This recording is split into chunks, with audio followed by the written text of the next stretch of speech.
So welcome everybody to our first session this morning on Tuesday. This morning we're going to start out with having Mary Frohlich here. She is an assistant professor of spirituality at the Catholic Theological Union.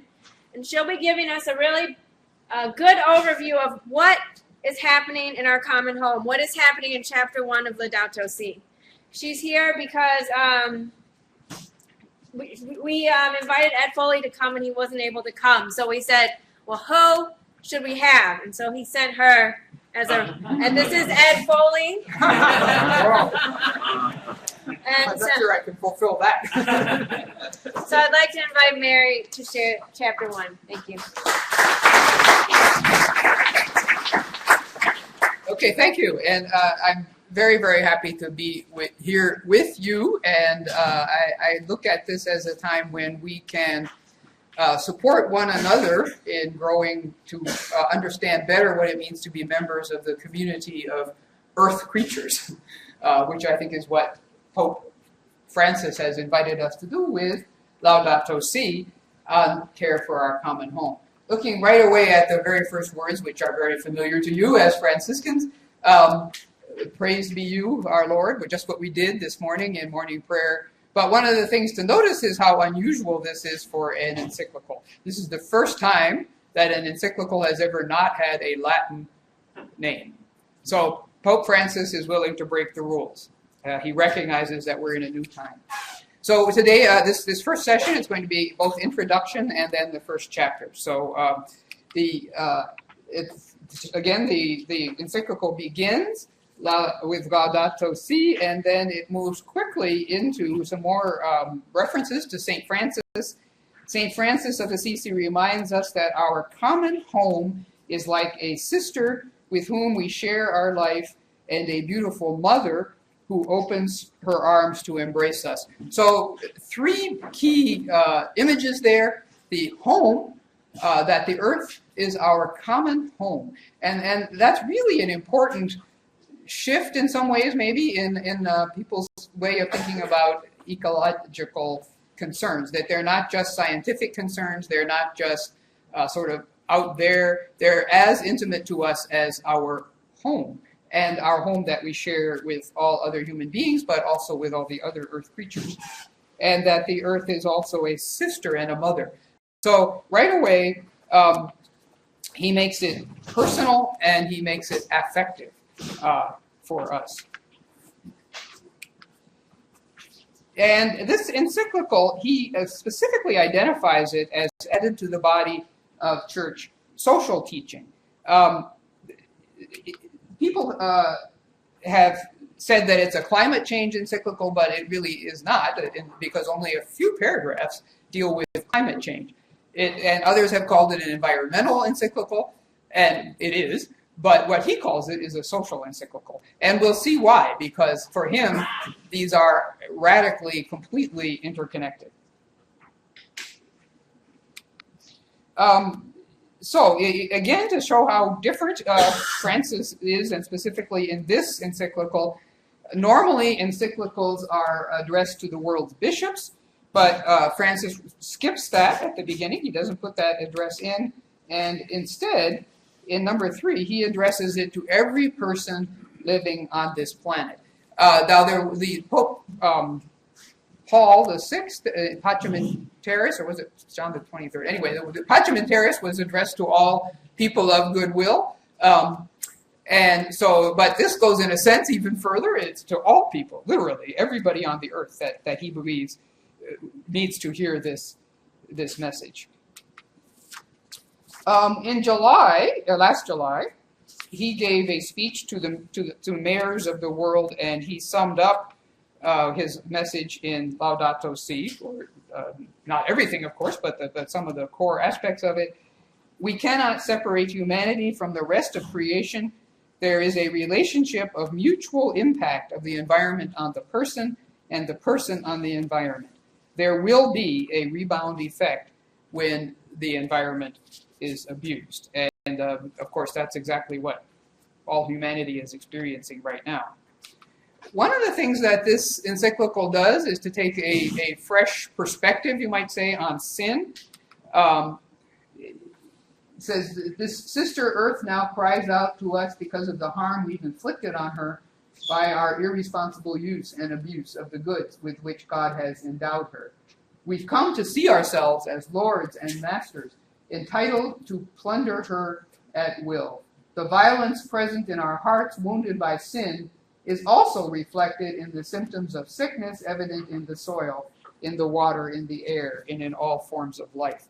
So this is you could say a new angle on the what sin means, and I think it may be one that, as we know, the whole concept of sin has kind of it hasn't made sense to people, but I think in some ways this approach may speak to people more immediately. And echoing John Paul II, in number 5, Francis calls for a global ecological conversion. So he applies the concept of conversion not simply as a conversion to God, but as a need to be converted to a completely new perspective on our relationship to the earth. And one of the key concepts of the document will be integral ecology, which could also be called the familyhood of creation. And so integral ecology means seeing all things as brothers and sisters in the praise of God, in the encyclical's title, Praise to You, God. And he says, if we feel intimately united with all that exists, then sobriety and care will well up spontaneously. So this need for this conversion to a new experience of our relationship with all creatures is the foundation of change of behavior. So at the conclusion of the introduction, he has this quotation: rather than a problem to be solved, the world is a joyful mystery to be contemplated with gladness and praise. So we see Pope Francis's signature here. Joy, optimism, praise, mercy are his signature spirituality, you might say. And that even though he's going to tell us a lot about the problem and in a sense, the harsh reality, that he always wants to come back to joy and praise. So chapter 1, he's going to tell us about the problem. He's going to tell us what is happening to our common home. And this first chapter is largely from what could be said to be a scientific point of view. That is, it is the problem as it's being discovered and told to us by the scientists. And a friend of mine who's a scientist, Paul Heltney, who's the former president of the Chicago Academy of Sciences, said to me he got the science right. And he said, actually, that's not all that common in church documents. Now, Pope Francis actually has a degree in chemistry and did teach chemistry. I'm not sure whether it was a bachelor's or a master's, but anyway, he does have scientific background himself, and I'm sure he also made good use of consultants in writing this. So the first question that he addresses is, why would we ask what is happening to our earth? And he gives several reasons. The first being that the current situation, he says, is unprecedented in the history of humanity. Thus, it requires a fresh analysis. So right there, I mean, this is not just an old problem or a something that some other generations have experienced. There's something truly new about the ecological crisis that we are facing. And then the second point that he makes, he says the rapidification of human activity contrasts with the naturally slow process of evolution and is overwhelming it. So change has always been happening. That change is not new, even radical change. I mean, where we stand today or where we sit today, there was probably a glacier several miles thick at some point, and maybe at another point there was an ocean, maybe at another point there was a desert. So change and radical change is not new, but it's the speed. It's happening within the course of a single human lifetime or less that very significant changes are happening.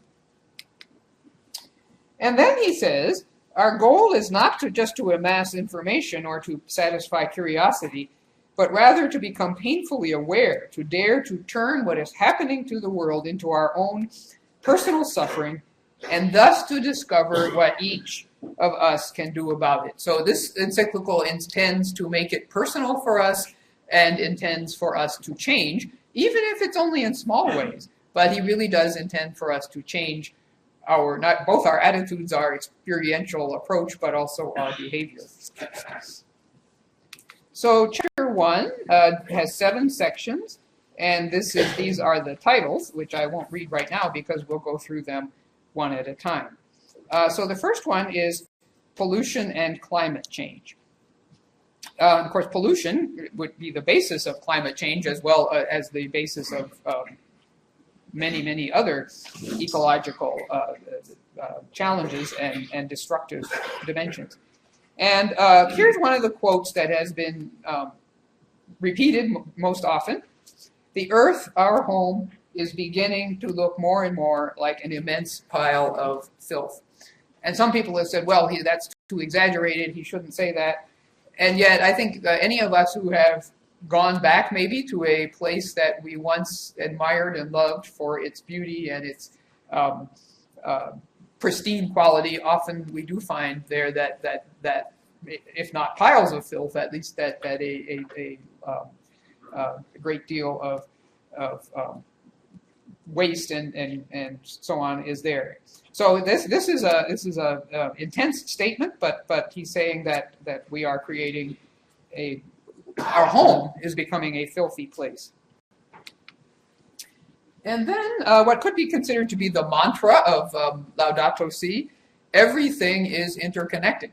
And of course, that's an ecological statement. I mean, it's a scientific statement that everything is interconnected.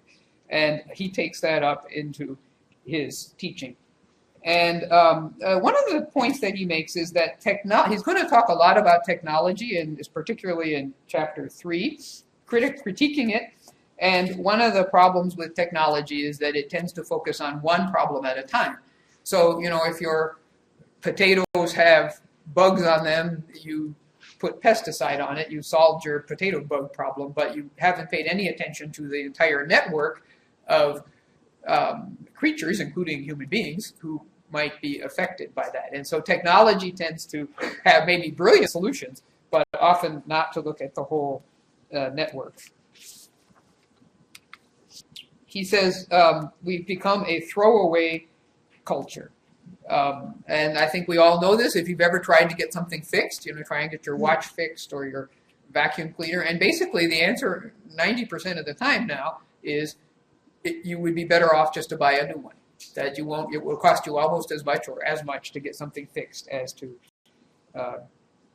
buy a new one. A fundamental moral concept that he introduces here and applies to climate change.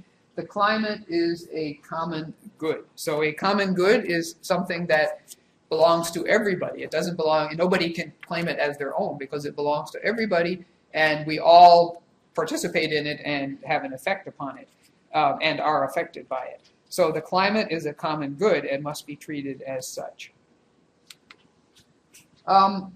He specifically affirms the scientific consensus that climate change is real and is being aggravated by the use of fossil fuels. He also states, and I don't have it quoted here, but that there may be other things that are going on in terms of climate change, but that he does affirm the scientific consensus.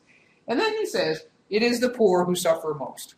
That when the common good is damaged or appropriated by some for their own use, it is the poor who are going to suffer the most.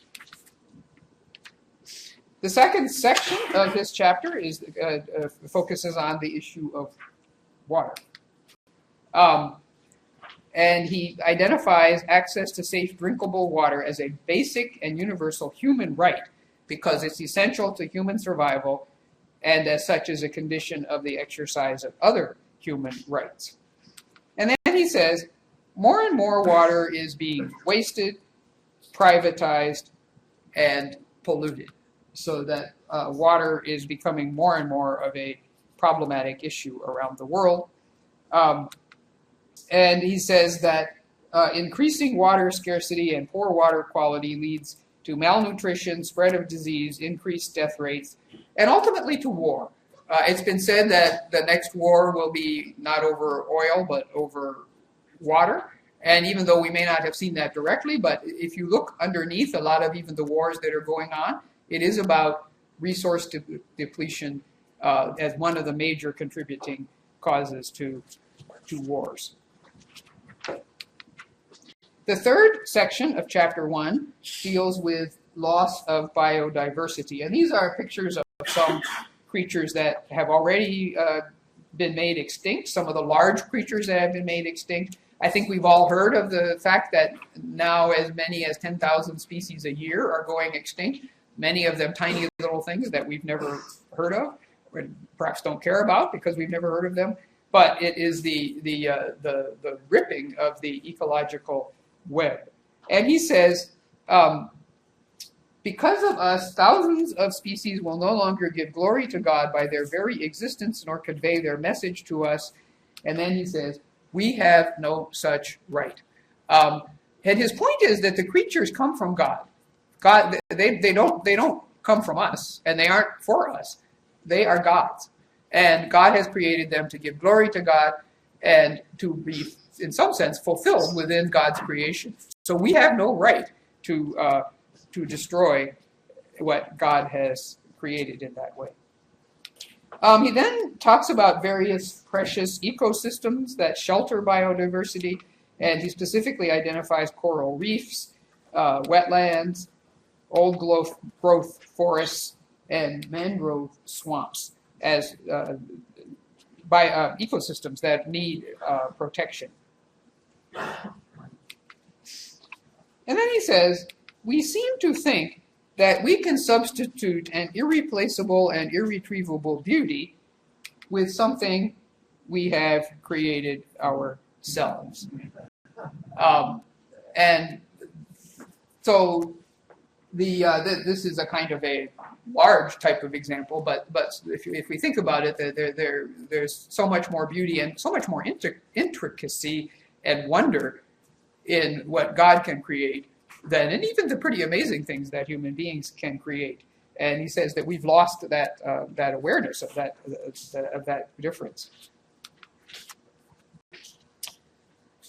He talks about what could be called the organs of the global ecosystem. We've probably heard about the rainforests of particularly the Amazon, called the lungs of the planet. Also, the Congo has a huge rainforest, so those two being maybe the two lungs. He also identifies glaciers and the underground aquifers, and that these are common goods, but that the whole globe depends on, and but at the same time, they also belong to nations. That is, there are certain nations within which these exist. And so that balance, he says, it must be respected, and we must work with both of those facts, that these are common goods for the whole globe, but that national sovereignty must also be respected. And he says, without capitulating to business interests.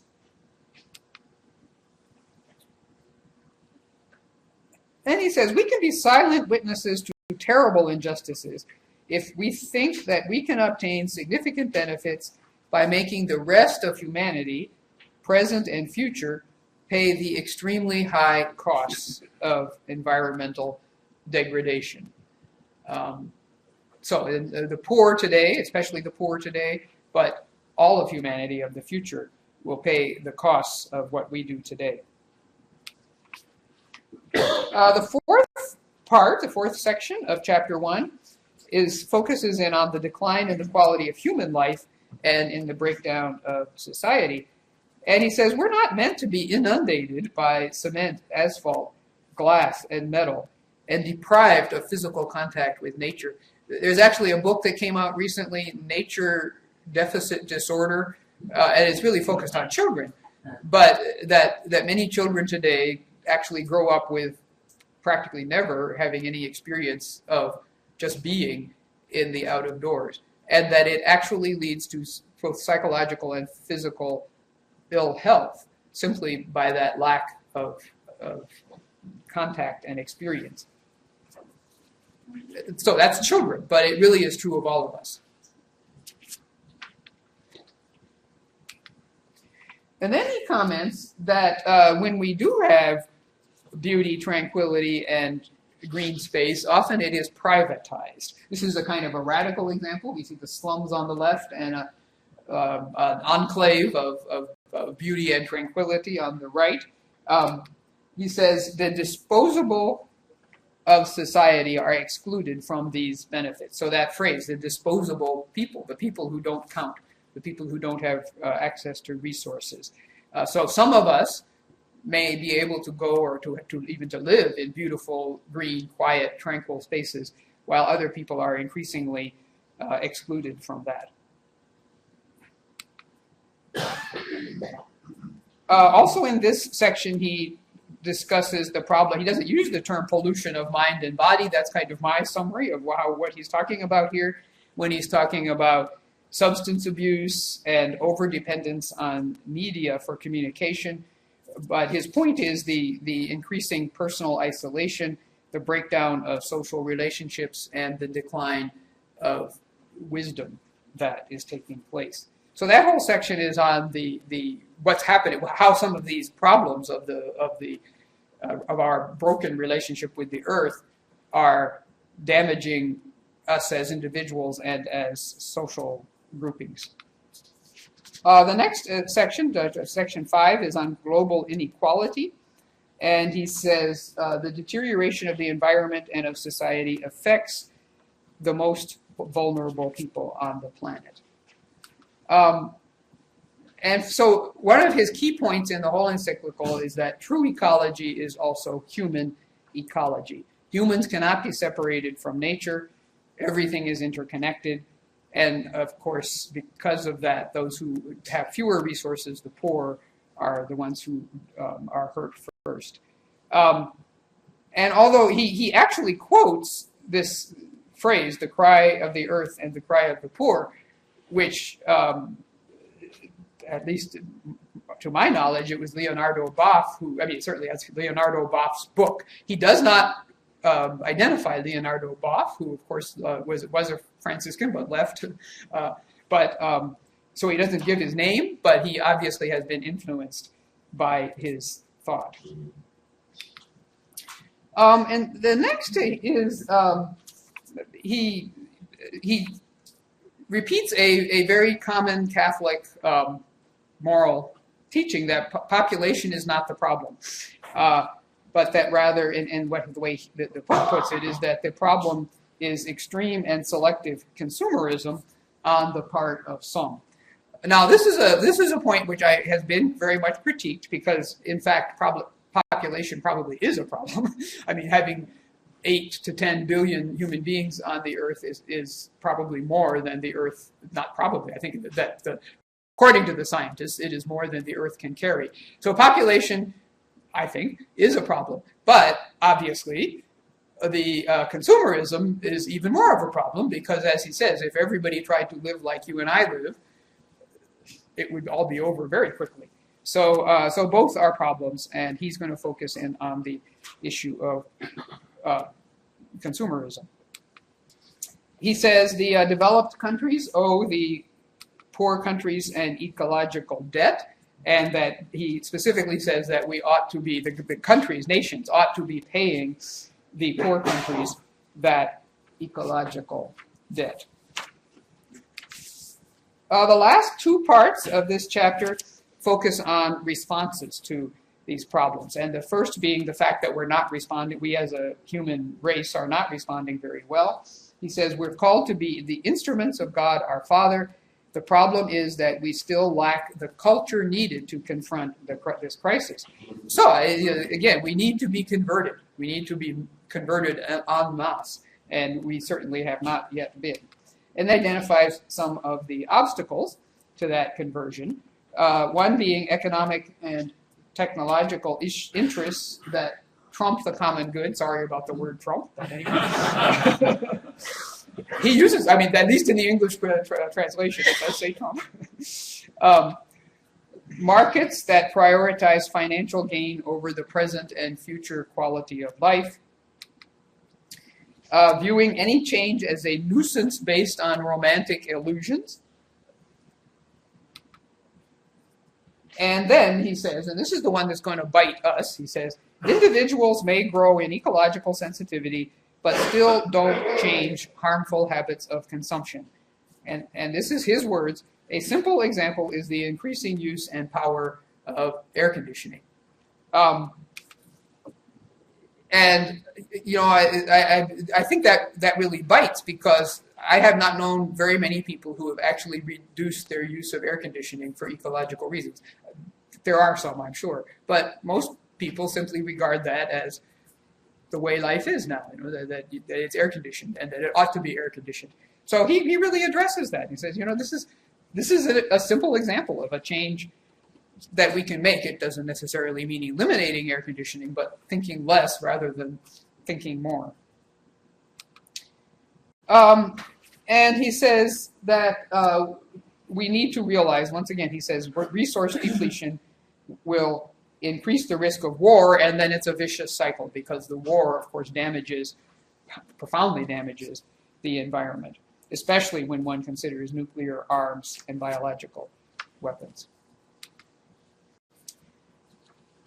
He says the greatest risk of all is complacency, which is the way human beings contrive to feed their self-destructive vices, trying not to see them, trying not to acknowledge them, delaying the important decisions, and pretending that nothing will happen. Which, of course, is basically the way, both on the large scale of governments and on the individual scale, most of us are dealing with ecological crisis, is by not letting it have an impact on us, not thinking about it. So he says that is the worst risk of all. And then the final section, which he calls a variety of opinions, and he's going to introduce here one of his key themes of the whole document, which is that dialogue is the way forward.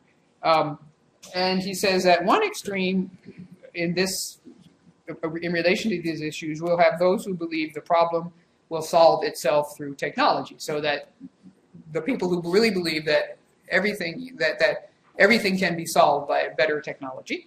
And then on the other hand, you have those who believe that all human action jeopardizes the ecosystem, so that we should really stop doing anything technological and sort of return to a much more primitive style of life. He says those are the two extremes.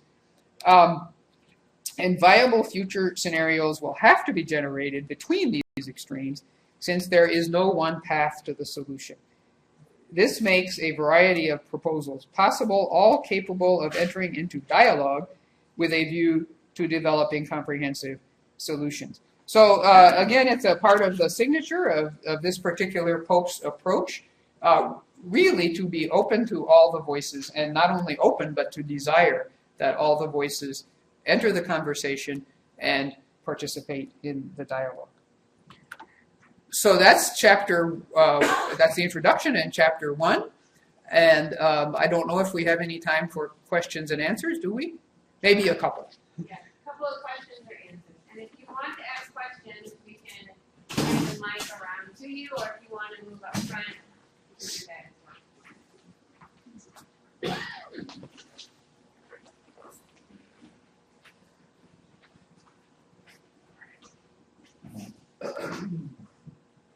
Number 38, the Pope says there are proposals to internationalize the Amazon River, which only serve the economic interests of transnational corporations.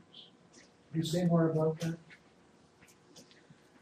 Well, I can't say a lot about it because I haven't studied that particular question. But again, the issue here is that the rainforests are a common good, in the sense that what the rainforests contribute to the climate is necessary to the entire planet. So how do we protect them?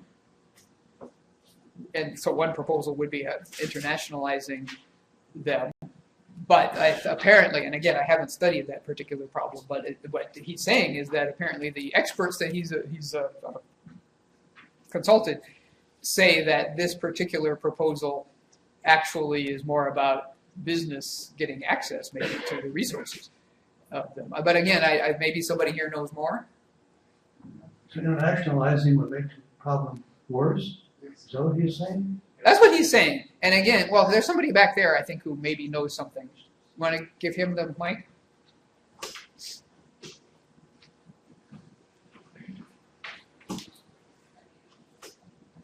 The internationalization that people are talking about and that the Pope is referring to, I believe, is turning this resource over to international corporations for their benefit.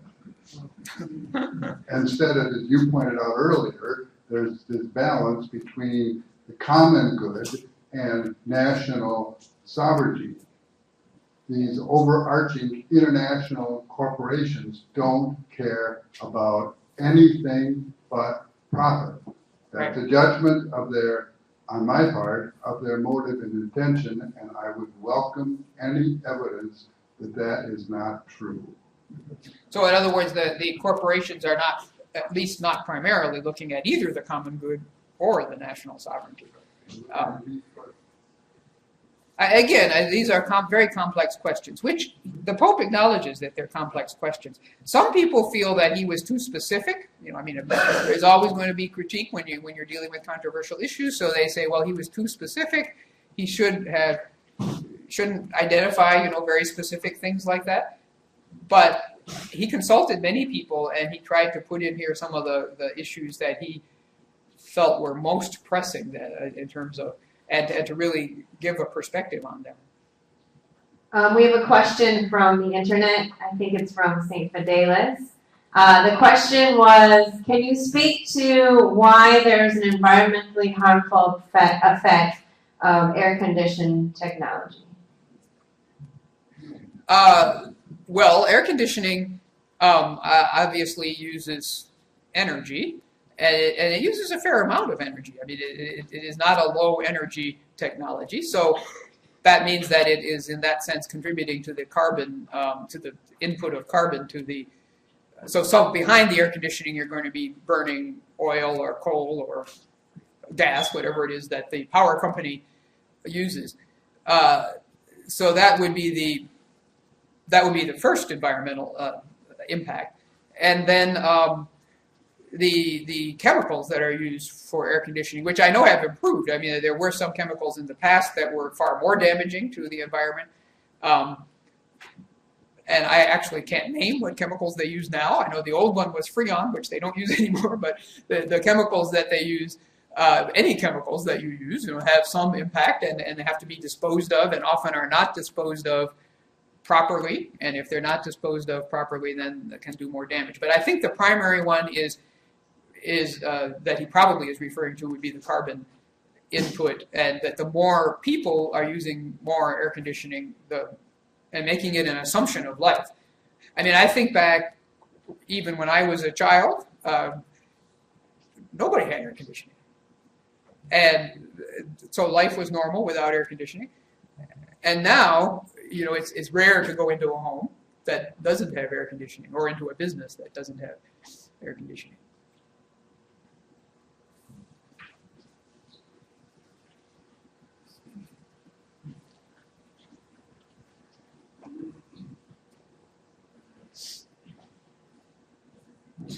Well, I would like more of the Nicaraguan missionary, former missionaries, the present missionaries, to speak to the Panama Canal channel that's being made and how it's affecting like China and the rest of the world. Thus.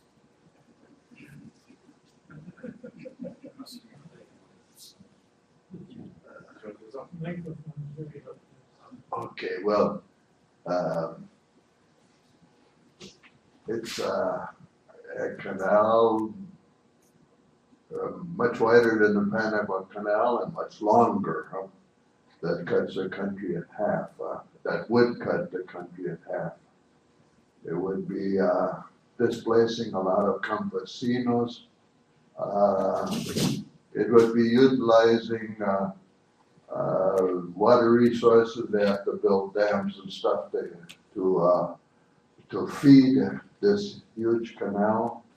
It would run from the Caribbean to the Pacific, running through Lake Managua, which is one of the biggest, what do you call it,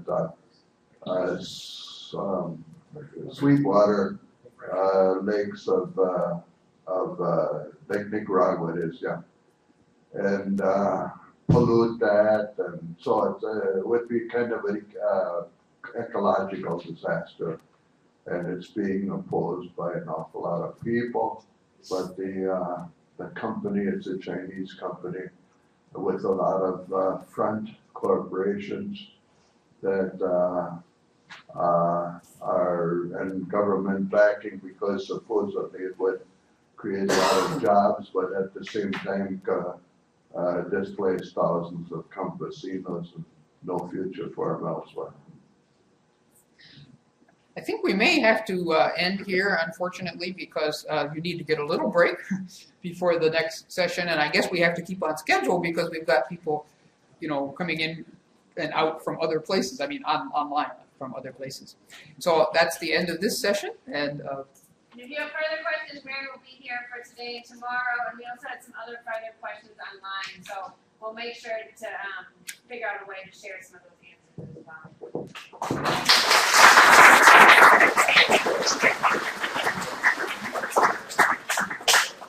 We have a 7.5-minute break.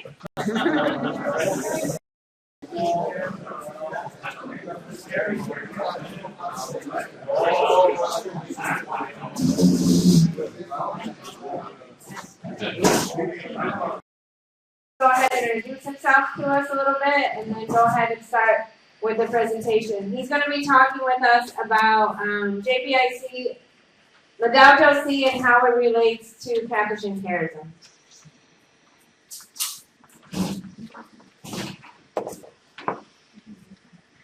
Masha, should I go ahead? Yes, go ahead. Okay. Thank you very much. I know it's morning there. Good morning, everyone.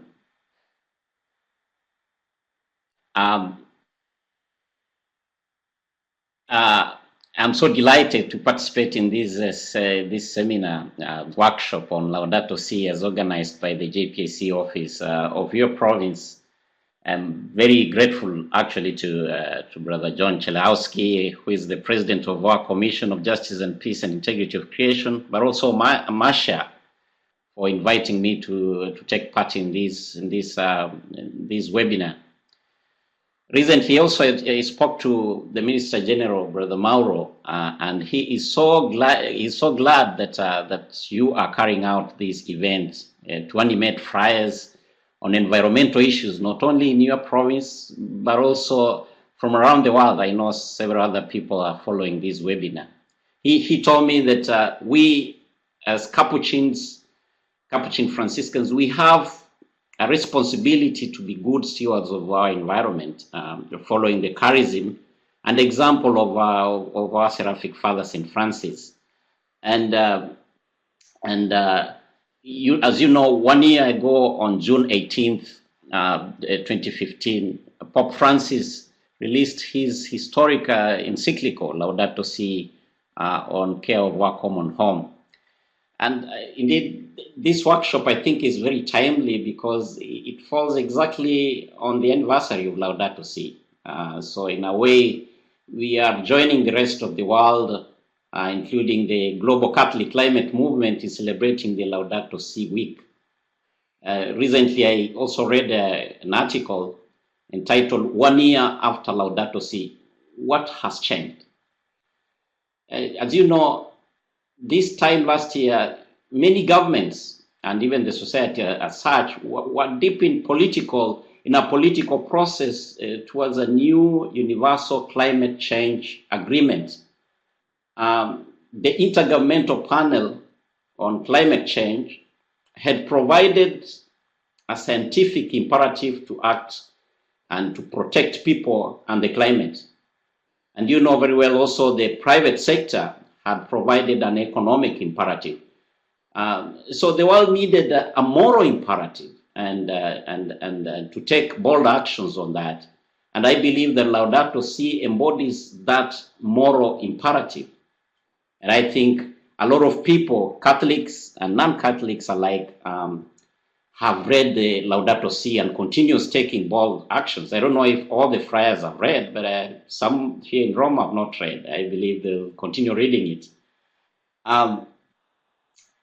So following the COP21 meeting in Paris, of which Masha also attended, and many other Franciscans, the Roman Six, which is the Inter-Franciscan JPAC, decided to motivate Franciscans to act in the spirit of Laudato Si in the areas of lifestyle change, mining and extractives, and the issue of economy. But for me, I think any action must spring from our identity as Capuchin Franciscans. This is why I would like to focus my talk this morning, this afternoon here in Rome, in the context of our Capuchin charism and JPAC.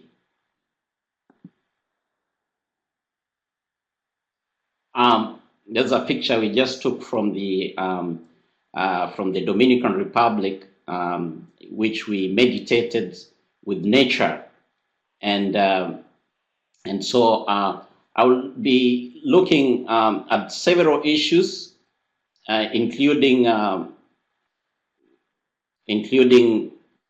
fraternity. I'll also look at the issue of minority and poverty. I'll focus on contemplation and prayer, and mission, ministry, JPAC, and reconciliation, because I believe that these are the areas which we Capuchins can reflect together as the areas which imply our charism. At times it's so difficult to identify clearly what is our charism, but those areas can help us to reflect on that. So the first chapter, which I think the first speaker spoke very much about and in a deep way, it's dedicated to look at the signs of the times, and Pope Francis notes that we need only to take a frank look at the facts to see that our common home is falling into serious disrepair. And Pope Francis declares that only honest debate among experts who respect one another's view can lead us forward. And so Pope Francis also comments that, and that this is in Laudato Si number 23, comments that humanity is called to recognize the need for changes of lifestyle, production, and consumption in order to combat this warming, global warming, or at least the human causes which produce or aggravate it, as Laudato Si number 23. And I think in view of this, as friars and individuals, we need to ask ourselves, what changes? What changes can we make to our lifestyle, production, and even consumption to better care for one another, but also for creation? I'll now look at the issue of fraternity, which is the next slide. And this, I'll think of it as cosmic fraternity. Fraternity for Francis was nothing more important than anything apart from fraternity for Francis. In his last will and the testament, which we Capuchins think of as important as the rule itself, Francis writes, he writes that, "And the Lord gave me brothers." It's a very short sentence, but it has a lot of meaning. He says, "And the Lord gave me brothers." So simply put, fraternity was or is the charism upon which Francis built his life. But fraternity for Francis did not only mean his brothers, it extended to all creatures. This is what I would like to term as cosmic fraternity. So for fraternity for Francis did not only mean his brother, it extended to all creatures. So cosmic fraternity for Francis was his vision of our common creaturehood under one God, the Creator. So it was his vision of our common creaturehood under one God, the Creator. And St. Francis recognized that if there is only one God who is Creator and Father of us all, then every human being and every creature in fact is in fact brother and sister.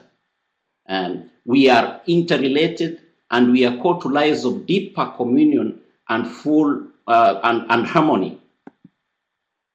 Yeah, we are interrelated, and we are called to lives of deeper communion and of full harmony, and that is what the first speaker spoke about, the integral ecology.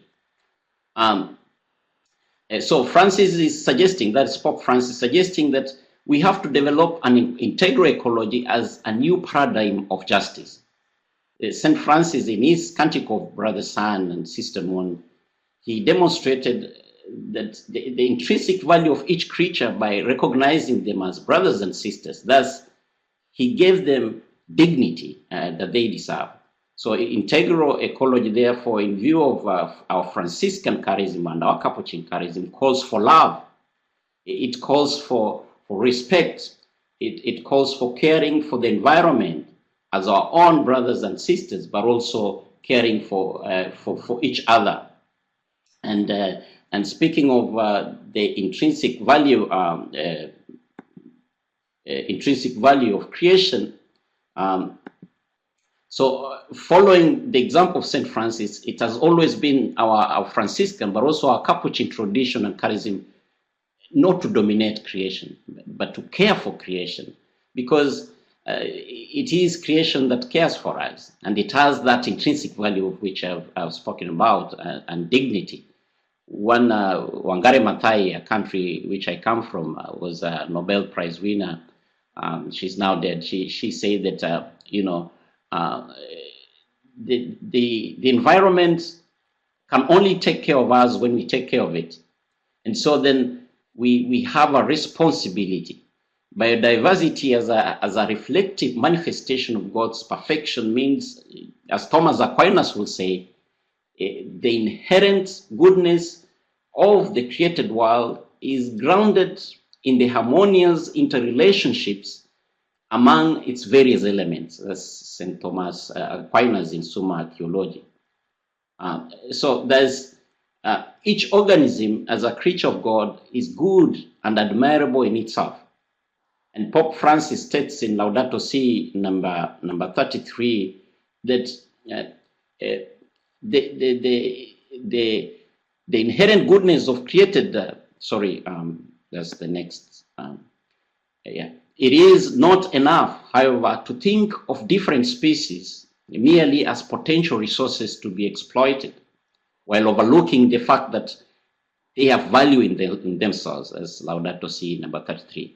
So a fraternal relationship allows us to work cooperatively with one another in a holy reverence for God's deeper purpose and meaning, and with creation itself in building a sustainable economy and a lifestyle for all.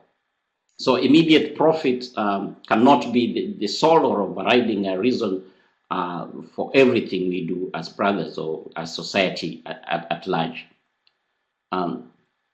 So human beings created in the image of God occupy a special place within the order of creation. Go to the next slide.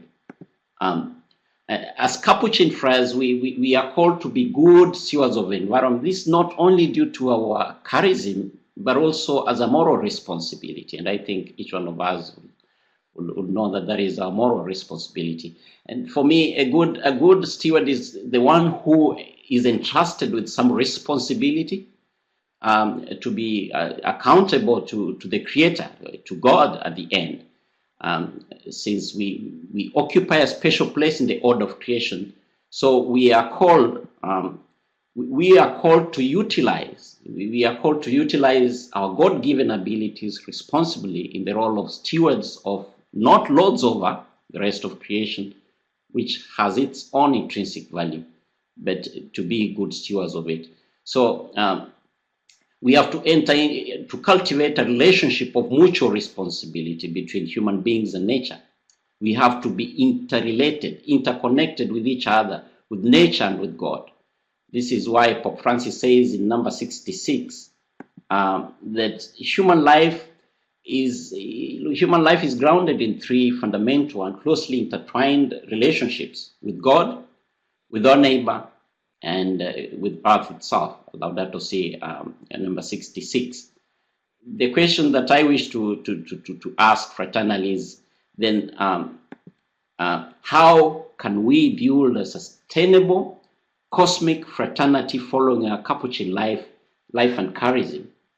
This is a question that we can reflect together. How can we build a society where we consider the earth that we have been given as a gift as our brothers and sisters, and that actually have that ecological conversion which St. Francis had? I'll move on to the other aspect, which is minority. And minority, as a constitutive element of our charism, is first of all about our relationships, both with one another and with all creation. And marked by humility and quiet listening. Minority should be obvious in the lives of all friends, especially in their relationship with one another. And I believe that we have this kind of relationship. Minority is also the reason we have rejected all titles in the church. Capuchins usually don't like to have big titles. I don't know if they are all, but at least the ones I've met, they don't like being called lords and fathers and all that, because we profess to walk with all people as brothers and sisters. We seek no power over them, but I think only with them. And so for me, minority settles us and reminds us not to have too much, not to carry too much. I know of several friars, when they are sent out for transfer, they have to bring a truck actually to pack everything they have. I don't know if it's everywhere, but in several places I've been, I've seen, so we are called upon, if we want to be seen as servants and companions to the poor, the weak and the marginalized, especially. We cannot afford to have too much of anything, neither too much property, nor too many cares. Rather, stripped of everything, as we have professed the vow of poverty that gives us status or some say unearned privileges. We are and remain completely open to relationships of faith with others. And I believe that this then brings us to discuss about the issue of a preferential option for the poor, because this calls for total surrender to the service of God and the poor.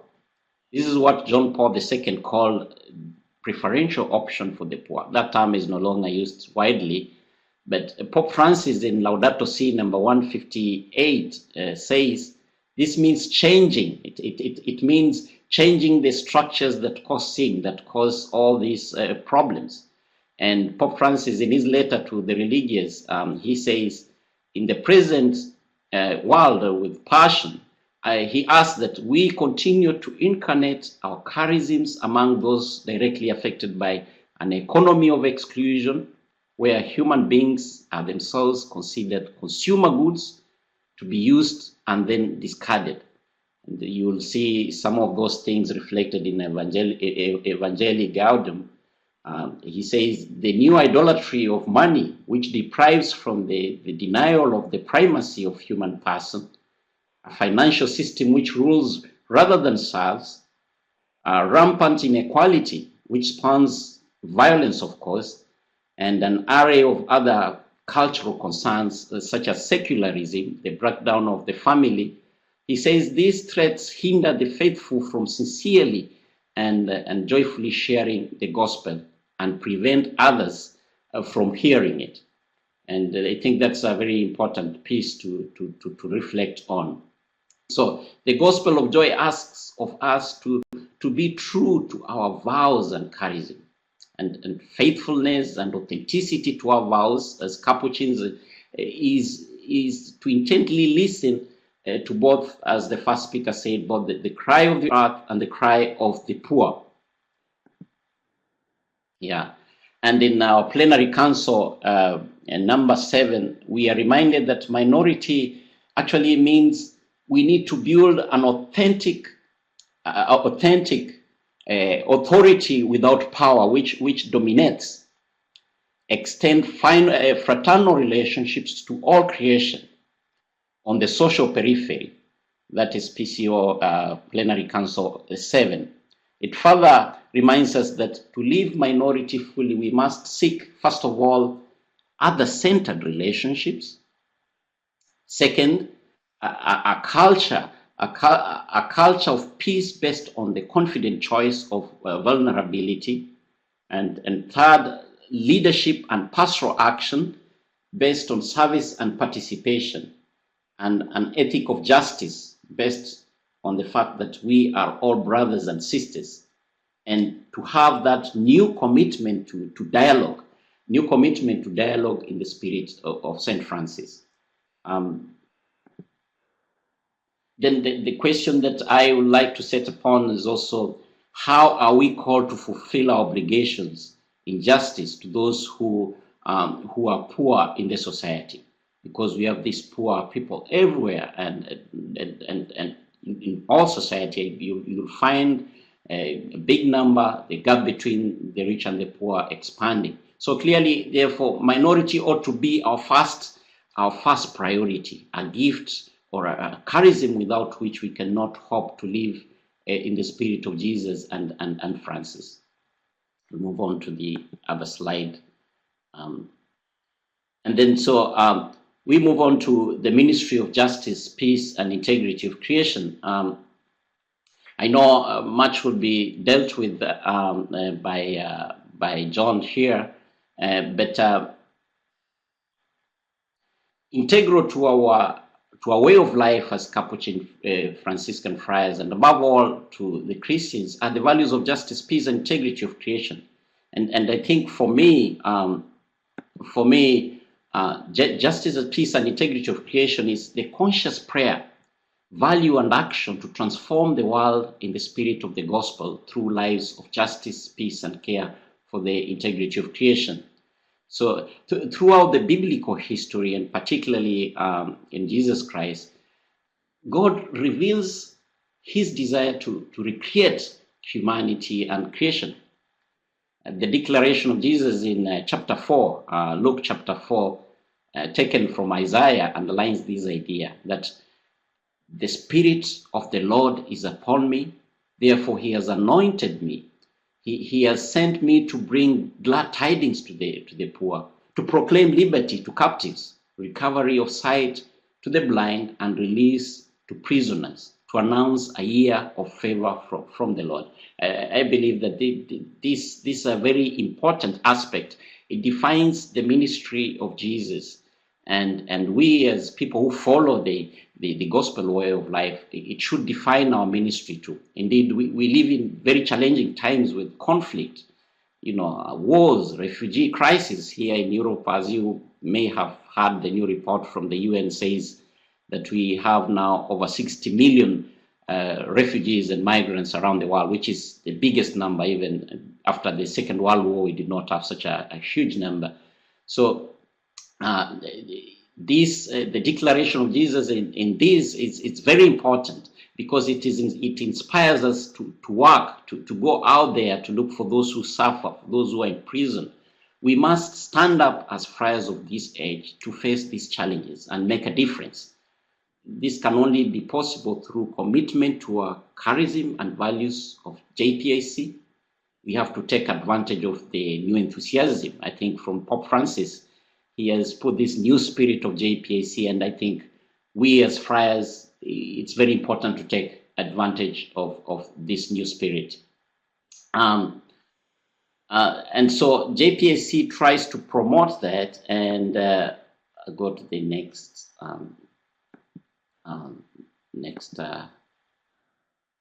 kind of my slides kind of changed a little bit, but I'll move to that one.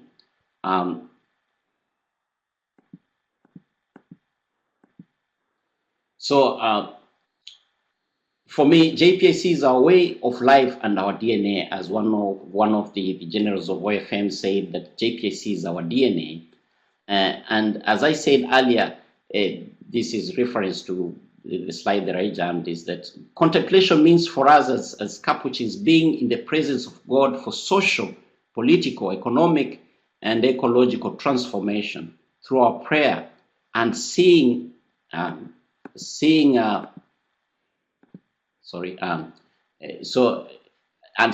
the love of God in all creation. This could be termed as mysticism because we share in the divine action. We become one with God. But we cannot stop there. We have to act in the spirit and methodology of JPAC. So the methodology of JPAC of see, judge, act. We move from contemplation, from mysticism to concrete action.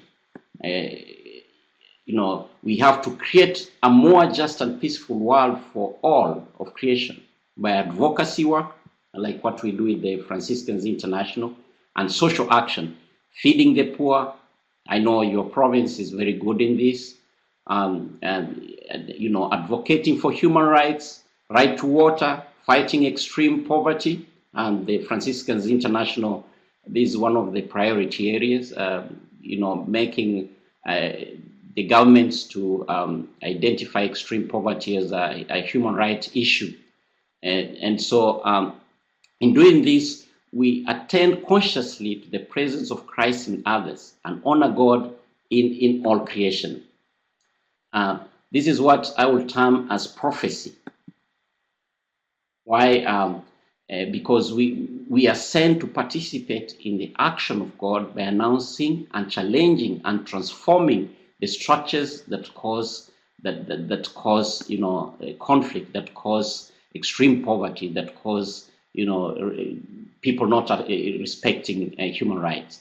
And then the last part is actually it's reconciliation.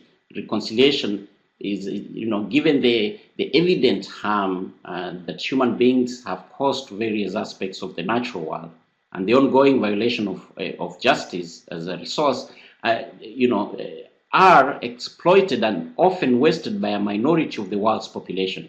So reconciliation between human beings and the environment on which we are dependent, between human beings and the environment and those underprivileged in the society, and between a fallen and sinful humanity and our loving Creator is necessary if we are to move beyond the short-sighted self-centeredness that has largely guided economic and social policies to date. We need that aspect of reconciliation. We need mercy of God. We need to introspect ourselves and see how best can we reconcile with the world. And just going back to the decisions that the delegation of the Franciscans had in COP21 in Paris, was that how can we work together as Franciscans on the areas of lifestyle change to make sure that we have that ecological conversion, that we can recycle and ask ourselves, how do we use light? Like the first speaker was reflecting on air conditioning. How do we use our vehicles? Do we need them at all times? How do we relate with each other? In liturgy, do we pray for the social, political, economic issues? Do we reflect on the issue of refugees and migrants? So we need that ecological conversion. We need self conversion. We need spiritual conversion in order to tackle these things. And I'd like to end by posing the following questions. And the first one is the encyclical calls on everyone to recognize the effects of the environmental crisis on the poor, and to remember that any true ecological approach is always also a social approach to the issue. So Pope Francis also says that in regard to climate change, there must be differentiated responsibilities. How might this approach affect our lifestyle as Capuchins, as Franciscans, and as people of God? Second one is St. Francis saw himself as a universal brother, and one called to live in harmony with people and the world around him.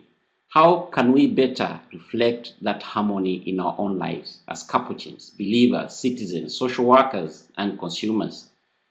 And then finally, what can you, especially those who profess St. Francis' way of life, do to live more simply, to have that ecological conversion? Thank you so much. I know at times my English is Kenyan, it's mixed with other languages, so I'm sorry if some did not get some of the words that I say. Thank you very much.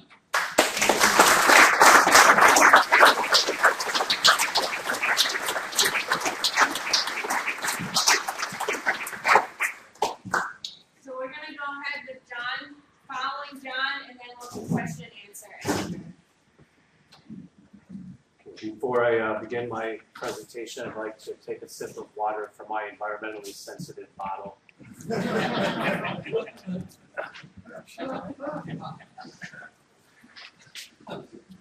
Our Capuchin constitutions and the work of the plenary councils of the order underscore the centrality of concerns and work related to justice, peace, and the care of creation in which we live. And so, in my presentation this morning, I'd like to spend some time talking about how JPIC concerns are reflected in our latest version of the constitutions, as well as the PCOs, and then to get into some practical areas of Mary referred to them earlier, and certainly Benedict did as well in his presentation, some practical implications for our lifestyle as friars and in our communities, and then also to offer some examples of some things that are already being done. How many people have read our latest version of the constitutions? Okay, about a third, half. I think one of the reasons why this hasn't happened as immediately as it may have happened in the past is because we no longer print the constitutions in book form and distribute it to people. So people have to look online or have to look on their computers or something like that. And it's not a medium that we're very used to working with. But I'd really encourage you to read the newest version of the constitutions, because it really has some very important things to talk about how the order is being restructured, some of the other elements in terms of our own prayer, in terms of our mission, our formation especially. It has some very significant changes regarding formation. But what I'd like to talk with you about this morning is how JPIC concerns are reflected in the constitutions.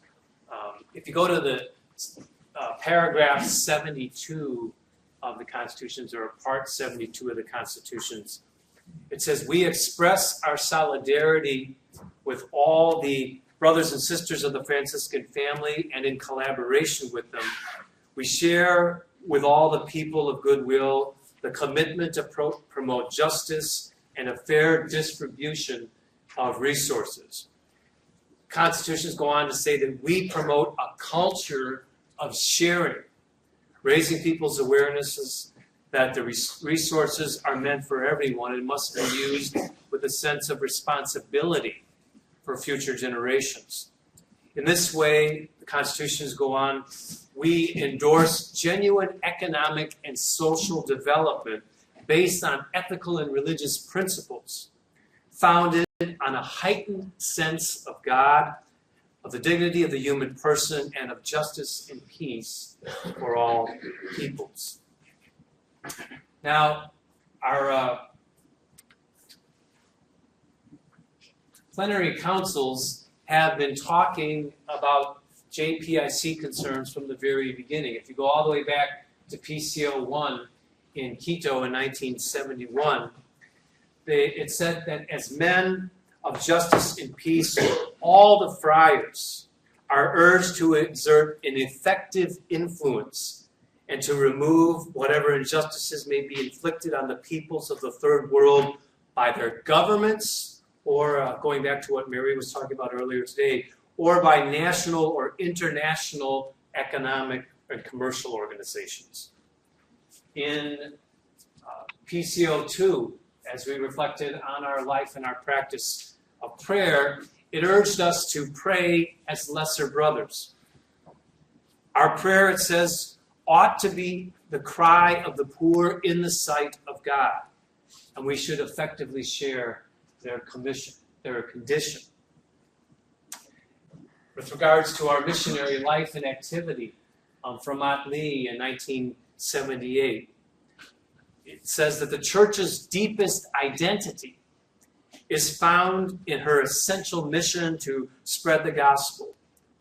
And the mission consists in the proclamation of the good news to all humanity. In cooperation with the Spirit, evangelization is carried out by witnessing to and preaching the mystery of Christ in such a way that the Lord's kingdom may come through the transformation of humanity and the creation of a new world of justice and peace.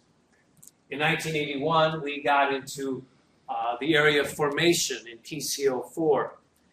And it says that in order to put all of our formation into practice, friars should be formed to live and work among the people and for the people, preferring and fostering those forms of the apostolate both inside and outside the fraternity, best suited to our minority and our poverty, what Brother Benedict was just talking about. While being men of peace, PCO4 reminds us, we should be formed in and seek to form people's consciences to be to the significance of the quest for social justice. Finally, I think certainly reflecting the turmoil that was going on in Central America, it urged us to participate in the work of social and political reform, but always in the spirit of the gospel and in accordance with our constitutions, especially turning away from violence in any form whatsoever. Then about 5 years later, as the friars gathered in Garibaldi to talk about our prophetic presence in the world, the PCO noted that Francis has passed on to us, St. Francis has passed on to us a special charism for peace, justice, and nature. The point of view of the poor is the privileged place, it says, from which a son of Francis sees and proclaims these values. Reconciliation and respect for creation are the means that Francis proposes to us for attaining true peace and harmony. This forms what they call an integral part of our Franciscan vocation. And then, of course, 12 years later in PCO6, as we reflected on living our charism of poverty, it reminded us that Francis sang of reconciliation of creation and compassion with all creatures. And that this, again, needed to have a concrete impact on how we live. And so that we express the choices that we make by animating and critically participating in movements of solidarity and ecology. But even more, by living, it says, living soberly, content with little, and not blindly enslaved by consumer society. Following that, in 2004, as the PCO reflected in Assisi on our fraternal life in minority, it made a very profound confession. It said, we Capuchin brothers acknowledge our share of responsibility for the destruction of the planet, since we actively contribute to the negative effects of this destructive system. It went on to say, we invite the brothers individually and collectively to assess their conduct in the area of ecology and encourage them to take part in action by groups committed to the protection of the environment.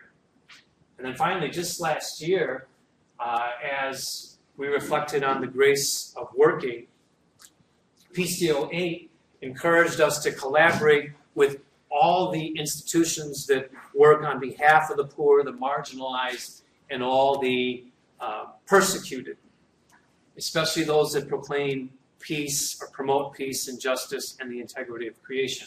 It referred very specifically to some of our Franciscan groups, such as the Roman Six. Benedict mentioned those. That's the six members of the Franciscan family that promote justice, peace, and integrity of creation through things like the Damietta Peace Initiative based in Africa, Franciscans International, which focuses its work with the United Nations, and then the many regional groups that are dedicated to JPIC concerns. Here in the United States, of course, Franciscan Action Network based in Washington, D.C., which works with the Congress.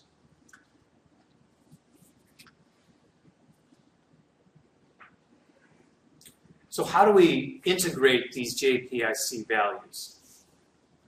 They're above all values of the kingdom of God. And so God's self is involved in this work that we have. We're called to hold fast to these JPIC values and prophetically preach them in word and in deed wherever we are. As sons of the universal brother Francis, we're called to reestablish and strengthen harmony of all people and all creation in becoming more and more the realization of the kingdom of God. In the words of our constitutions in part 14, number 5, it says that we're called to be leaven of justice, unity, and peace. As brothers of those who are poor and suffering and marginalized, we've been reminded of the unique gift of fraternity that we have, and also the invitation to solidarity with others.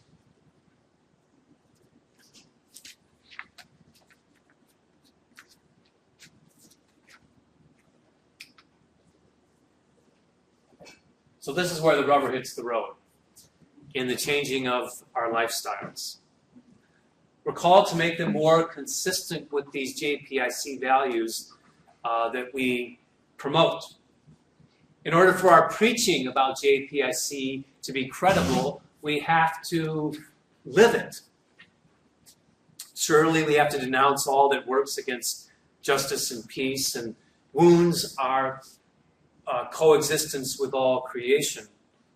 But we're also called to more seriously reflect on our own everyday lives, in which we can become more and more distanced from these values that we say we promote and that we preach. So it requires that we develop a lifestyle or a life plan, both on the individual level, but also on the communal or fraternal level. So, for example, if current consumerism has become a lifestyle and an insatiable thirst for devouring stuff, it's even more important that we focus anew on our Franciscan value of asceticism, which can ultimately be for us a form of liberation and an exercise of stewardship. We also need austerity and frugality to realize our commitment to living in the words of our vows without anything of our own, and to promote a restoring and humanizing style of life, one that's characterized by minority and simplicity and fraternity.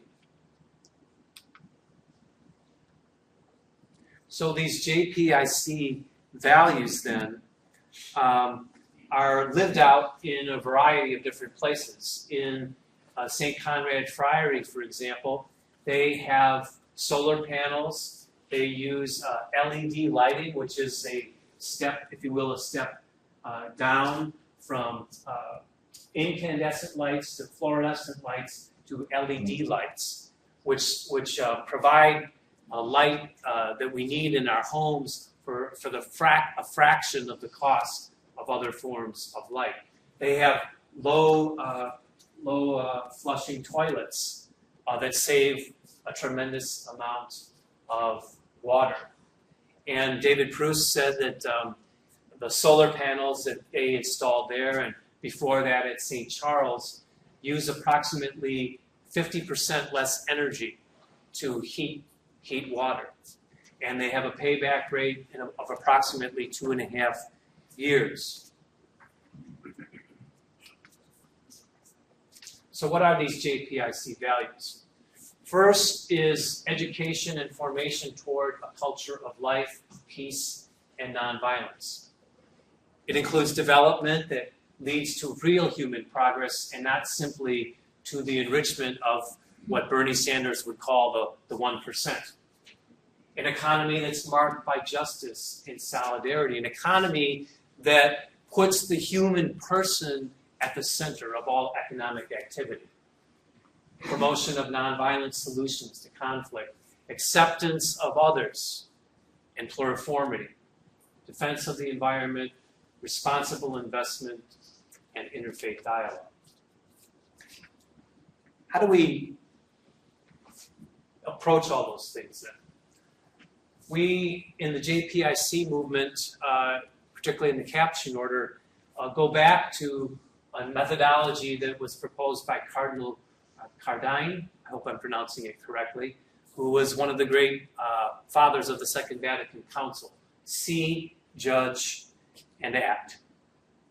It's something that we can do not only on the individual level, but also on the fraternal or the communal level.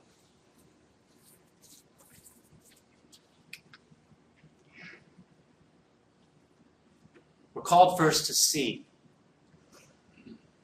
What or who do we see around us? I'll just give you an example. Not far from our home at St. Clair is the exit ramp for the Stevenson Expressway.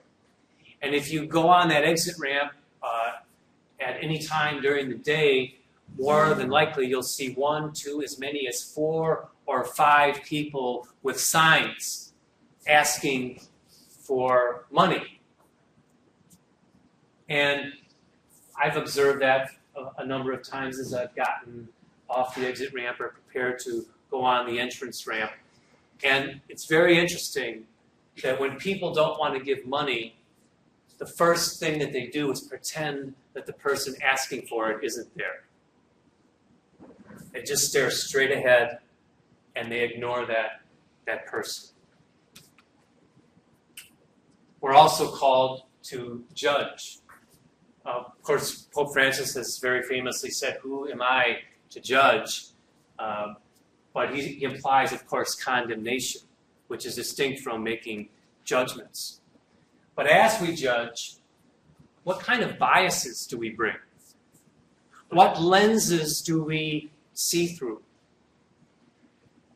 What might our own unconscious views of an issue be? What wisdom, on the other hand, might we bring? What experience might we bring to looking at an issue? Whose wisdom do we bring to analyzing things? That of the rich or that of the poor? Have we really made an option for the poor in assessing a situation? Where does the gospel fit in? Working for justice requires a spirituality that is deeply rooted in the scriptures and in our Catholic traditions. Otherwise, the work that we undertake may become overwhelming or even impossible. Called to be evangelizers as well as social transformers, we pray, we reflect, and we search for God's plan for the world in order to bring about the reign of God.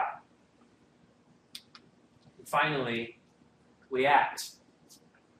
Being more aware of what's going on in the world and around us, and judging the situation from the perspective of the gospel, it's necessary for us to act. Collaboration with others in the community, NGOs, other religious denominations, local groups, and where possible, networking internationally is extremely important and likely to be far more effective than if we act simply by ourselves.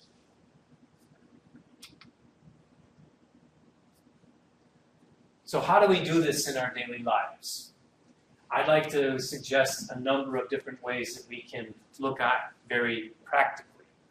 Combating consumerism, looking at what we eat, our abuse of water, energy, garbage, the other 3 R's, transportation, and then how do we reflect this in our liturgy and prayer.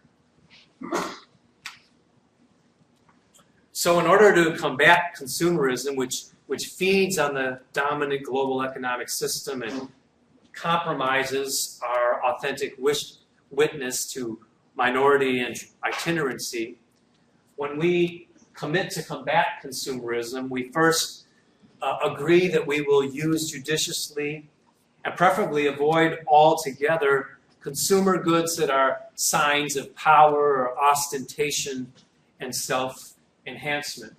So for example, look at how we limit what kind of cars we can purchase.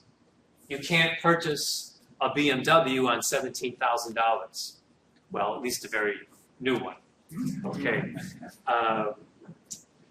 So it also calls for us to enter into partnerships with advisory organizations and associations for ethical consumer awareness. We'll speak in just a moment about the human thread.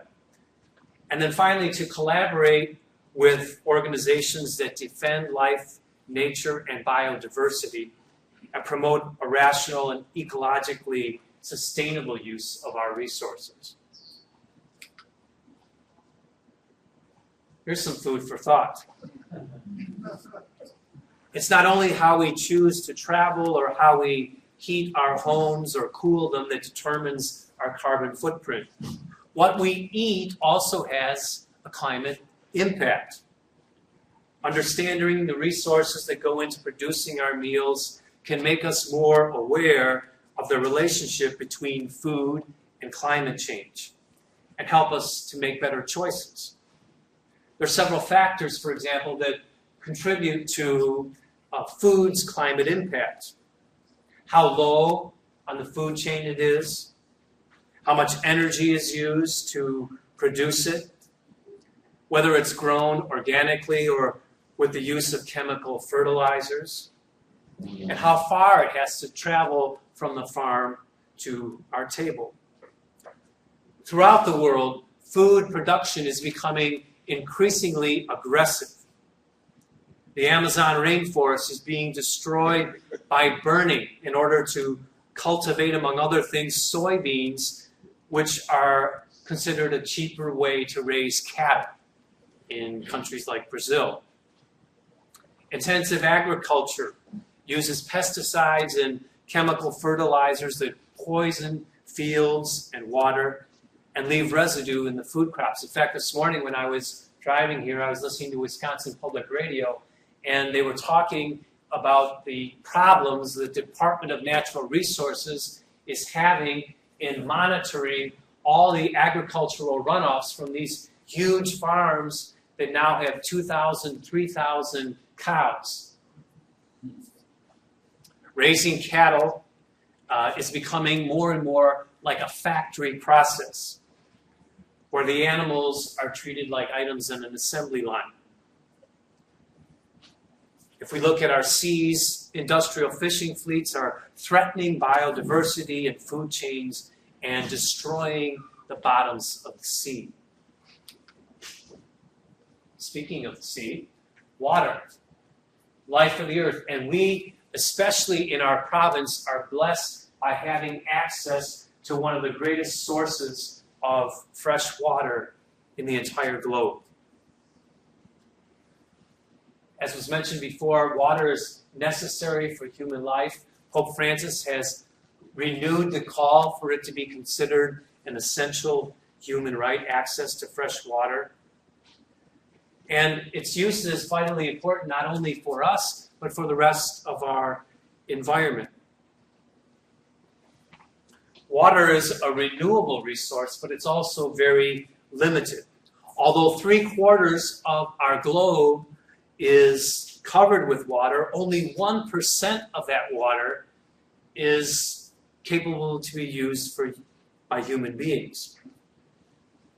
But we use it for irrigation, for refrigeration, for hygiene. And as we use it, it evaporates.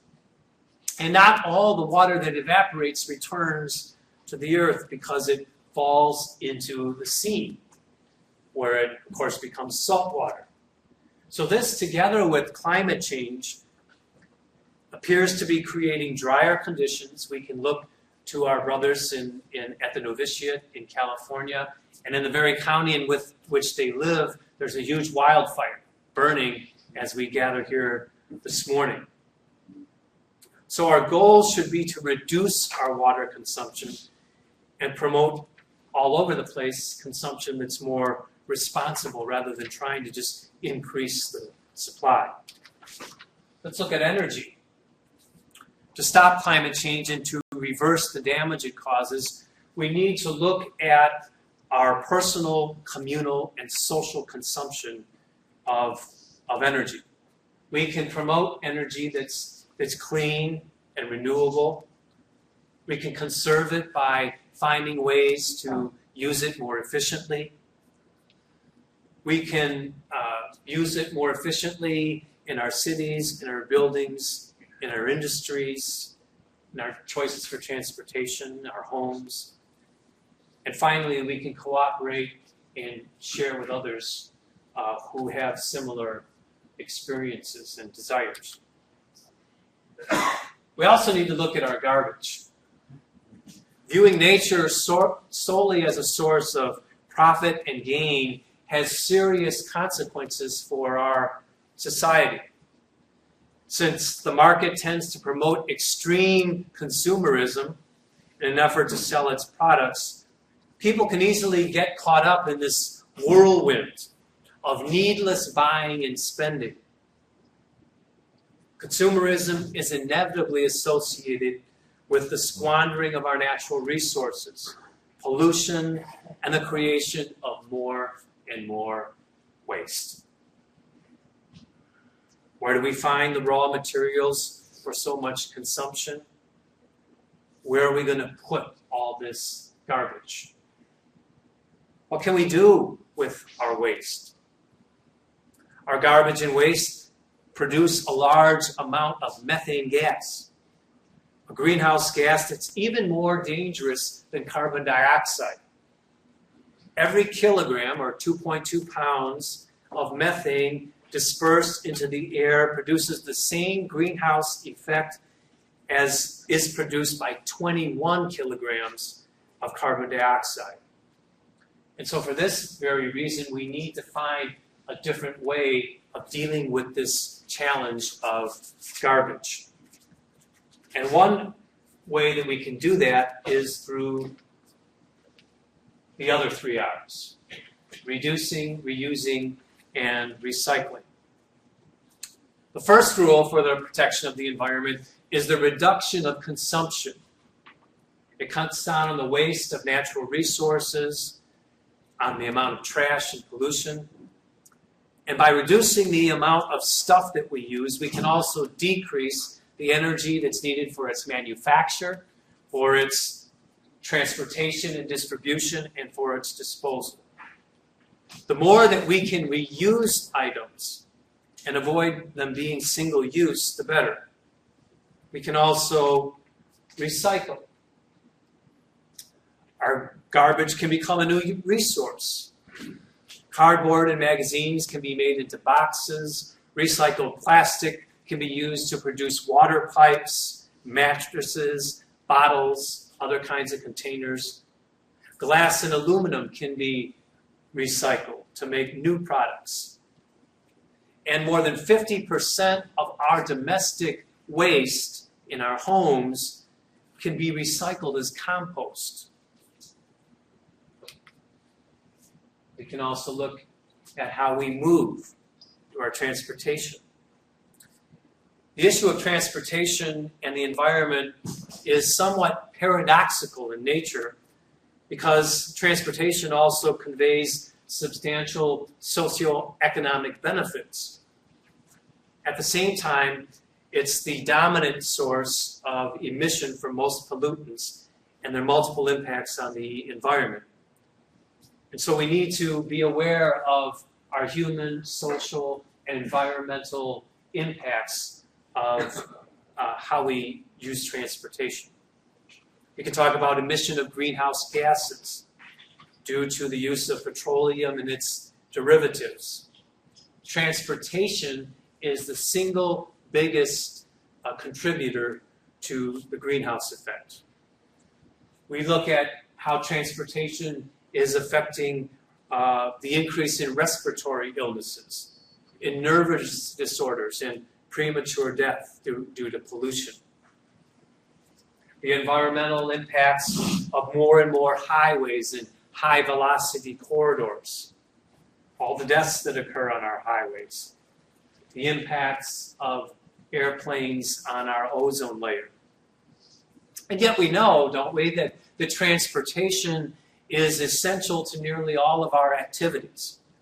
And to overlook it would be absurd. And so for this reason, we're called to look to alternatives and adopt forms of transportation that are most sustainable. In a city like Chicago, for example, we're very blessed to have a wonderful system of public transportation.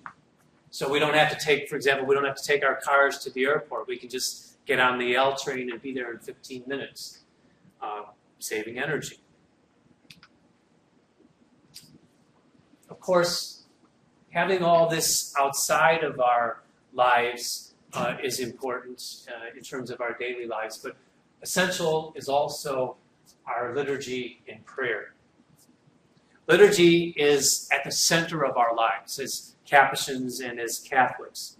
Through it, we're immersed in the communal process that changes us as we enter into a better relationship with God, with ourselves, with others, and with nature. Liturgy is an important space where we articulate our beliefs and our fundamental values. Addressing the sacramental signs and celebration of rest in numbers 233 to 237 of Laudato Si, Pope Francis notes that the sacraments are a privileged way in which nature is taken up by God to become a means of mediating supernatural life. Water, oil, fire, and colors are all taken up in their symbolic power and are incorporated in our act of praise. To a great extent, the rhythms of nature reflect the stages of our liturgical year, at least in the Northern Hemisphere, and the succession of Christian feasts is also rooted in those seasons. In these moments of crisis and ecological consciousness, it's important for the Church in general, but in our fraternities in particular, to adopt a clear expression of our faith in God, the Creator. Franciscan spirituality helps us in this task, and we can recover the elements of nature that already exist in the liturgy. And we can also find specific times of the year set aside to reflect on God as Creator and on the gift of life. So let's look at what some of our friars and some of our communities are doing in this area. Michael Crosby, of course, is living the message of Laudato Si in his work for corporate responsibility. We have a one-pager that's been distributed that Mike gets into a little bit more detail about it. For example, he's been working with activists for over 15 years to challenge ExxonMobil to truly accept the realities of climate change, and to see that remaining so focused on fossil fuels is not only bad for the environment, but it's an unsustainable business model. He's also leveraged his long years of advocacy with the tobacco companies, and more recently is focusing on palm oil production, which has devastating effects on the environment and also on human rights. The human thread, which Robert Watipka talked about last year at our workshop in great detail, continues to do its work on addressing the issues of human rights in the production of our clothing and how we consume those things. We've been involved with ICCR for over 40 years in continuing that work. St. Conrad community, I mentioned before, is very heavily into recycling in its use of energy-saving things like light bulbs and low flush toilets, etc. And this past year, they did something very concrete during the season of Lent. They had meatless meals twice a week because Mike, again, had raised their consciousness about the amount of energy that's required to raise cattle. Through a simple lifestyle and leadership, the Capuchin Soup Kitchen and Jerry Smith have overseen an expansion of the Earthworks community garden, which organically grows healthy food and helps to feed the soup kitchen's guests, and also provides others with training in order to contribute to eliminating food deserts in the city of Detroit, and also giving them skills to participate in the urban agriculture movement and entrepreneurship. Jerry's also a big fan of train travel. So finally, I just want to thank you. This has been my brief time to kind of set the table with some practical things, with some foundations in our constitutions and in our PCOs. And so this will be kind of like the foundation that we're going to be using for our reflection in the coming days. And so I just want to thank you for allowing me to do that, however imperfectly that's gone. Any questions?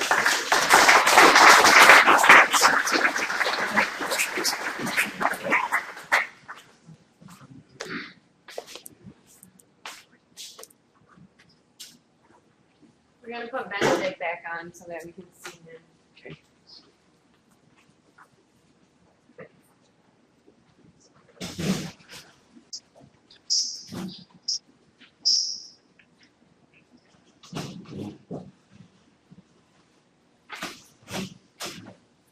Anybody have any questions?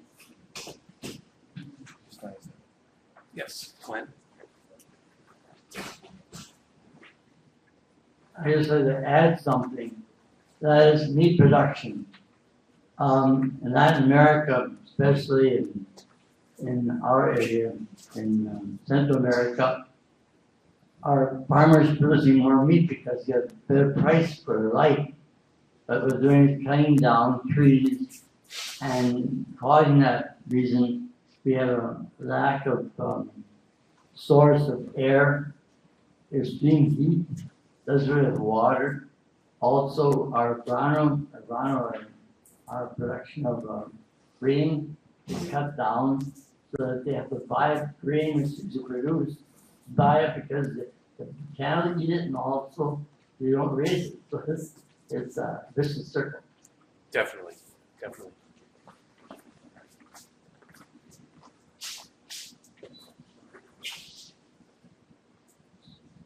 Any other questions? I think that means people are ready for a break. Okay, very good. Here's a question. Is there some way to motivate corporations in terms of, because they're the big ones, to motivate them, you're going to get something out of this. if you really work toward environmental goods and things like that, besides the shareholder resolutions and those kind of things. The what movements like ICCR have been doing probably the past 10, 15 years has been focusing more and more on what they call the business case for making these changes. So the basic idea is that you can do all these things that we say are good things, and you can still make a good profit. In fact, you'll be more profitable because for example, you'll be lowering your exposure to liability for how you do things and so on. So that's kind of the angle that they've been using. They try to use moral persuasion, but moral persuasion doesn't work very well on companies. So it's much better to focus on the business case for making a lot of these changes. Benedict, is there anything you want to add? Well, I'd like to add that is an echo that yes, the issue of life. We are trying to promote that our friars can go back to our simple way of life, because I believe that our way of life as Capuchins is in itself, the way it is, promotes sustainability and justice for the environment.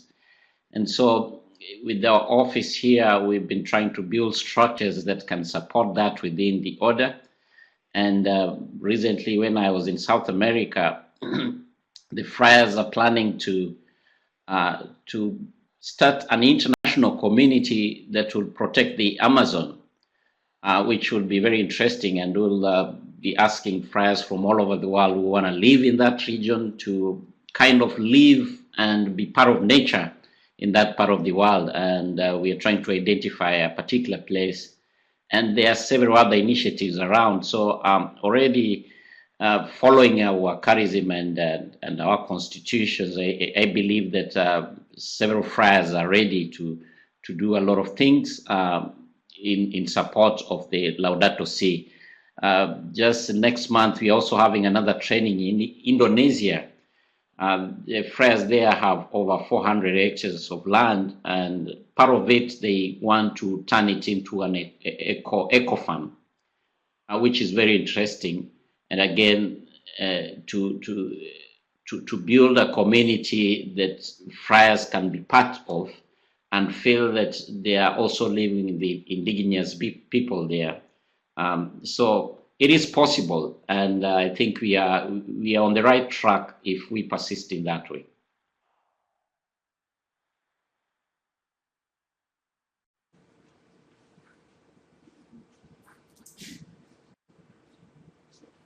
I would like to go back to the personal and the fraternal situation where our lifestyle has been critiqued very justly and critically.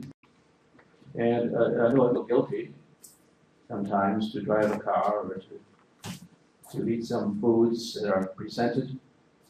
I'm wondering, where do we start with this?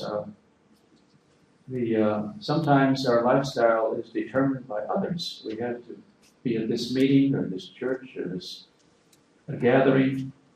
We have to use the means, of transportation. What do we do on really hot days, if we're going to work? There's so many issues that are personal. Some come out of the groups that we minister to or we work with. We don't have control of that. I'm trying to get at, where do we start? How do we deal with the guilt that comes when you're actually harming the environment? I guess I need help in this. And I think that's what we're going to be doing, having that kind of conversation later this morning after we have our break. We're going to be bringing people back together in small groups And I think that's one of the things we'll be talking about is how do we do this individually, and then how do we do it communally. Now, this afternoon we'll be focused more on the communal aspect, but that'll be a good opportunity for us to have that discussion and to share with each other some of the things that we are learning. Because I think the ultimate question, isn't it? I mean, we can come to these workshops and hear all these wonderful, powerful things, and then we go home and our lives are just the same. It's not having much of an impact. So. Yes, Lester. So the thing that someone had given to me from telling you. He said it is not incumbent upon you to finish the test, but neither are you free to start it. And that's really true in a lot of this. It's not going to be, no matter, but it won't be finished in a lifetime. Right. But you're not free to desist from it. And I thought that was a pretty wise saying. Right. So that you don't think, well, we have to finish this up the next year.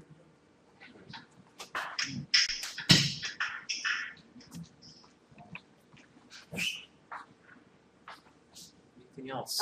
Just so you know, that same question that you asked was also asked in St. Fidelis too, asking about how do we change our lifestyle and the way in which we consume and our cultural behavior around that in our fraternal life.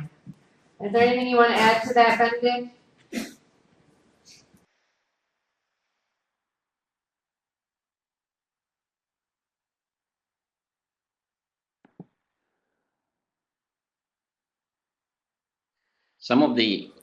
Can you hear me? Some of the issues that were raised at COP21 were that the issue of developing countries in which people are living in extreme poverty, how do we balance the fact that they are trying to move from that extreme level of poverty to maybe middle class? That entails, of course, more consumerism in that way, especially in countries like in Africa and other places. And if you remember, the outcome of the COP21 was that they set aside a fund to help developing countries in trying to stabilize that. It's a very difficult question because there are people who still need to consume more to be at least to live above $1 a day. I don't know. It's a very good question to ask ourselves. How can we balance that even also in our Capuchin world, to see into it that we consume less, but also to maintain standards that give each one a dignity of living.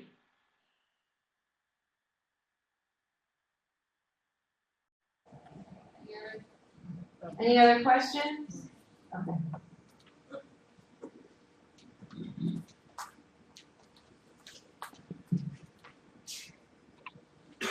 I just wanted to say that there's one part later on in Laudato Si where the Pope says very explicitly, do not think that your small actions make no difference. He really wants to emphasize that even the smallest little thing really, really makes a difference. And so he's not trying to lay a guilt trip on us. The other thing is that the reality is that as any species, which are human species, is a consumer. I mean, that is going to consume resources.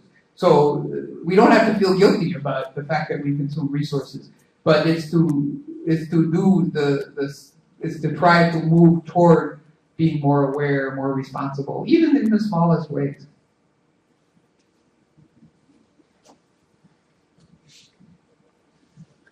All right, time for a break.